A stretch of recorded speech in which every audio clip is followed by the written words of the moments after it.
Perkenalkan, nama saya Muhammad Fatur Rahman dengan NIM F1312106. Saya Ridho Rizky Ramdhani dengan NIM F1312108. Saya Muhammad Afdal dengan NIM F1312109. Perkenalkan, nama saya Nurhalis dengan stambuk F1312107. Saya Ridho Brantodolo dengan stambuk F1312100. Bioenergetika merupakan bagian dari ilmu biokimia yang berhubungan dengan transformasi dan penggunaan energi oleh sel hidup. Karena itu, bioenergetika merupakan bidang ilmu yang menjadi dasar bagi berbagai mata pelajaran yang terkait dengan sistem kehidupan. Kebutuhan energi pada manusia berbeda-beda, tergantung aktivitas yang mempengaruhi laju metabolisme dasarnya.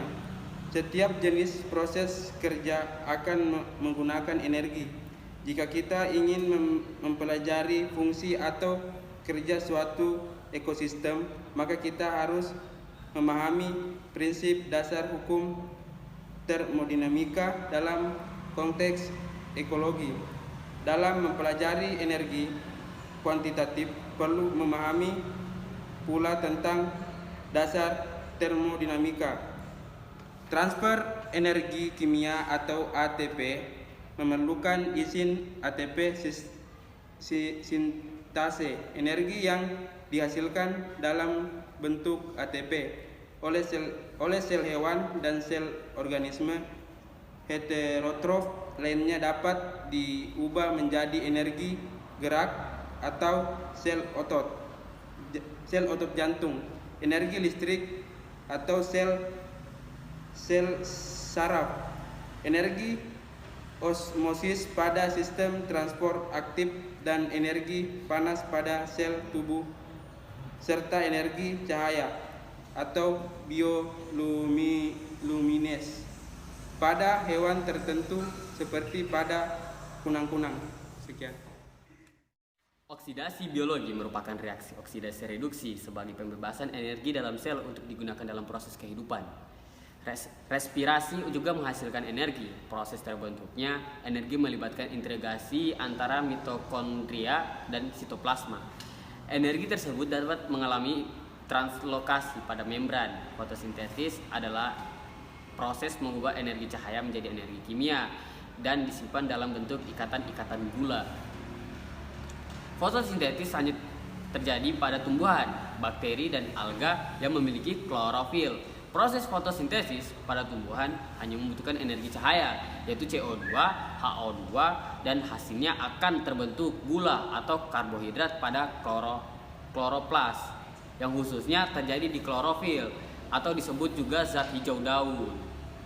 Karbohidrat yang diperoleh dari proses fotosintesis tumbuhan akan digunakan oleh hewan dan makhluk heterotrof lainnya dan kemudian dikonversi menjadi energi.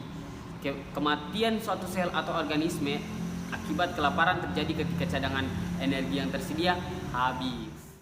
4. Oke, berikut siklus dari bioenergetika. Yang pertama itu ada oksidasi fosforilasi.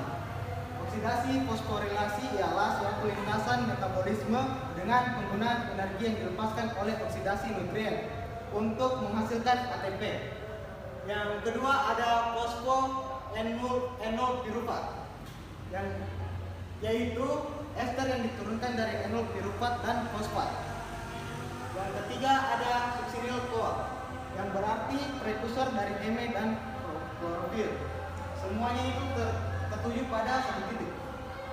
Nah, berikutnya akan dilanjutkan oleh Bea.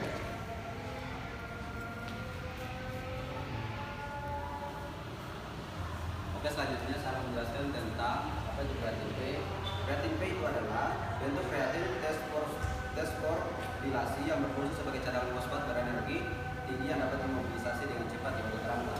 Dan ini dia juga memiliki titik pusat yaitu P sebagai tempat pusat inti sel. Selanjutnya, kreatin P ini juga ada hubungannya dengan kreatin, yaitu zat kimia alami yang terkandung dalam tubuh yang fungsinya ini untuk menambah stamina saat manusia itu sedang melakukan olahraga. Selanjutnya, ada pula dari titik P ini, titik pusat ini atau ATP adalah suatu nukleotida yang dalam biokimia dikenal sebagai satuan molekular. Nah, ATP ini ada hubungannya dengan ADP. Apa itu ADP? ADP itu adalah sebuah nukleotida yang berbentuk ester dari asam fosforat dengan nukleobasa adenina. Nah, setelah itu dia akan menuju langsung ke titik P. Titik P ini adalah titik sel juga, tapi dia berada di sedikit di pinggiran. Nah, dari titik P ini dia akan langsung dijadikan sebagai kepentingan fisiologis. Apa itu kepentingan fisiologis? Kepentingan fisiologis itu adalah sebagai bahan untuk mempelajari berlangsungnya sistem kehidupan. Lanjut, bagian B, reaksi eksergonik. Menurut hukum kedua termodinamika, setiap reaksi yang terjadi pada suhu konstan tanpa masuk energi listrik atau foton adalah eksergonik.